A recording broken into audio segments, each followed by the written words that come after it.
Hi, it's May 7th, 2011. First of all, yesterday was my sister's 50-something birthday. So I just want to wish Terry a happy birthday. Um, I got through the whole stem cell removal and stuff like that, and they froze them and everything. They got almost 15 million stem cells, I believe, or maybe it was almost 14 million. It was more than enough. I only needed 2 million stem cells for this process to happen, and yeah, I got a lot more than that. So it's just been a matter of recouping from that and from the first round of chemotherapy, so on and so forth. Not much has been going on, so that's why I haven't done a video lately. Um, Today is Saturday, and next Wednesday, I will be going in to get some kind of a big tube shoved in my upper arm, either this arm or this arm. I'm not sure. I guess there's a big vein. They want a big vein, so they don't have to keep sticking. Kind of like the thing that they took out of my neck, but it's going to be, that's the only thing that left right there. Not bad. Can you believe there was a big tube into that little mark right there? It's crazy.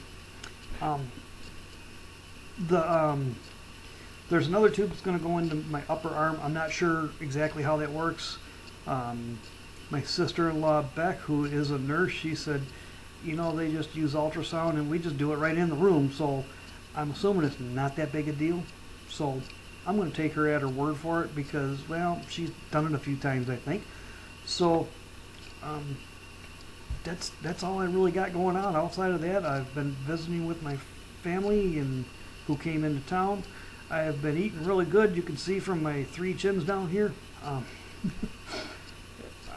I'm really hoping that, because everybody said, well, you're going to lose weight, and I'm hoping that happens. I really am. I don't see it so far. Anyway, if I do, I do. If not, I'm going to have to get on the bike and exercise and so all kinds of stuff when I get home after I have an immune system, so on and so forth.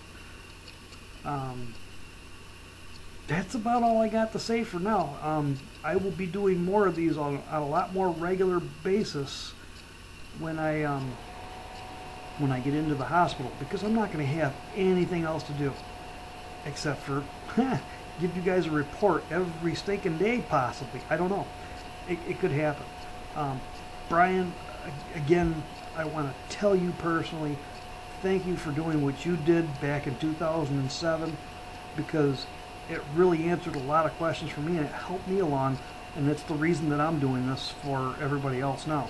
I'm not doing this for my own benefit. I'm doing this so if somebody else is thinking about getting into the stem cell study for MS or lupus or Crohn's disease, or whatever they're doing it for, diabetes, if they catch it early enough, they're doing that for that. So, hey, if you were just diagnosed with diabetes, get in here, because he could possibly reverse those effects.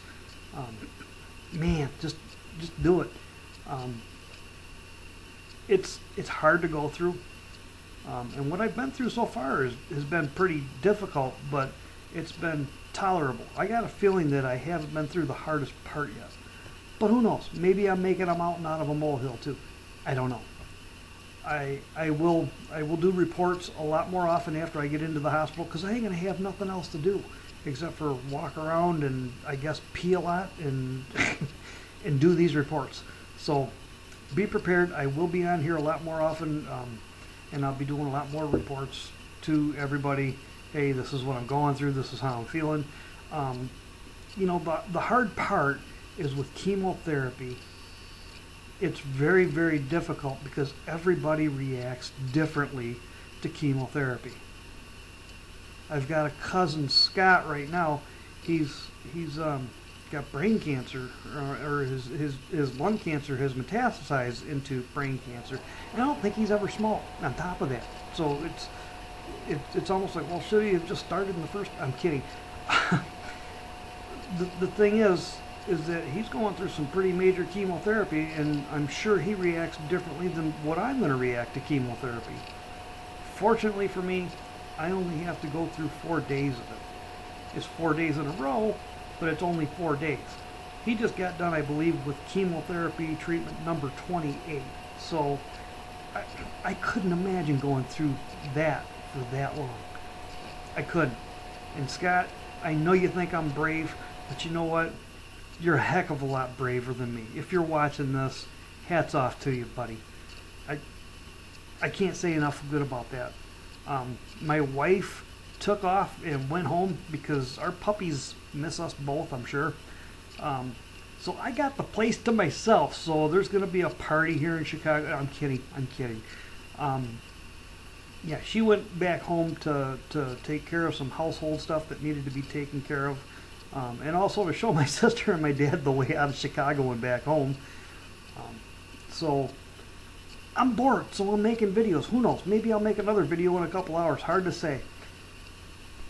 Anyway, that's all I got for now. And I'm sorry that I haven't been making videos on a regular basis. That is going to change. And it's going to change very soon. Because once I'm in the hospital, I do want to give at least a short report of how I'm feeling every day. So that way, if somebody else goes through this, hopefully they can say, hey, well, you know what?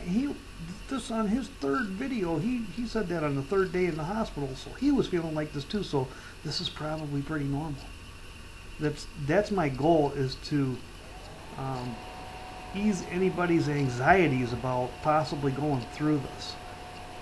A lot of people are saying I'm really brave for doing this. Hey, I'm not the brave one. There's so many other people that have already been through this. A girl just, and I'm sorry I forgot your name, my memory stinks, and I apologize, but there's a girl with lupus that just wrote me, and she just went through this. She's braver than me. I'm not that brave. I'm just looking to stop this disease is all I'm trying to do, and the way I look at it, this is a win-win-win-win situation. I could pass away from this. Hey, nobody's died from that yet. I'm not counting on that, but if it happens, you know what? I am okay with that. My heart is right with God. I know where I'm going if that happens. And I'm not putting up with the disease anymore. I think that's a pretty good deal. If I just don't get any worse, that to me is the worst possible case scenario. And that looks pretty good. I mean, it's not like I'm looking down on that going, well, I don't know if I want that or not. Hey, I'd take that in a heartbeat. So don't misconstrue that. If I have total reversal of symptoms or even partial reversal of symptoms, those are the other two possibilities, that's a bonus. That's all I can say, is that is a bonus. If I just stay where I'm at, which is probably what I'm counting on happening, or dying, I'm not counting on reversal of symptoms or even partial reversal of symptoms. If those two things happen, it's a bonus. I am happy, and I'm just unbelievably ecstatic if I just don't get any worse. I want everybody to know that. That's my attitude coming in this. I've had this disease for 12 years. Even if I do have reversal of symptoms, it ain't going to happen overnight. How long does it take to break an arc? Split second. How long does it take to heal? 6 to 12 weeks, possibly more. Maybe surgeries afterward, depending on how bad you broke it. See what I'm saying? But it only took a split second to break that arc. But it takes a lot longer to heal that arc. I've been broken for 12 years. I don't think it's going to heal overnight. If it does, like I said, it's strictly a bonus. So that's kind of my attitude when I go through this. Hopefully I'll be really surprised and say, wow, I'm not dizzy anymore, and wow, I can feel my legs from the knees down. This is great. I don't have to use a cane anymore. That's great. But I'm not counting on that. I'm just counting on it not getting any worse. And I'd be really, really happy with that if that happened. So, anyway, that's my video for now. I think I'm going on like about 10 minutes into this video, and I've bored you enough now. So, until next time, talk to you soon.